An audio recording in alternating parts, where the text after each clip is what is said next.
As you have seen on the different videos that we have released over the previous days, the tendency of connection it's based on crossing lines of difference, right? And talking about the different topics that tend to divide us as a community.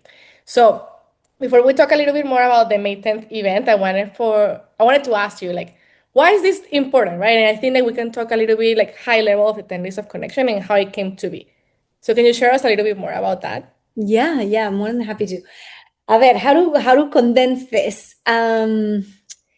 Why is it hard to connect across the line of difference? I think is for several reasons, right? But maybe the most important one is that we are not used to disagree with respect and love. Mm, Something has happened culturally that either we fight and or cancel each other, or we love each other because we're so similar, right? But mm, there's a spectrum in between of me having a different religion than you, or perhaps not me not wanting to waste food, and then for you it doesn't really matter, right? Like, so when it comes to our beliefs and our values and the way we live our lives, there's not a lot of opportunities for us to collide and thrive in those differences. So what we're trying to build with this space is how do we build physical spaces and emotional spaces that are safe for you to show up as you are with your beliefs,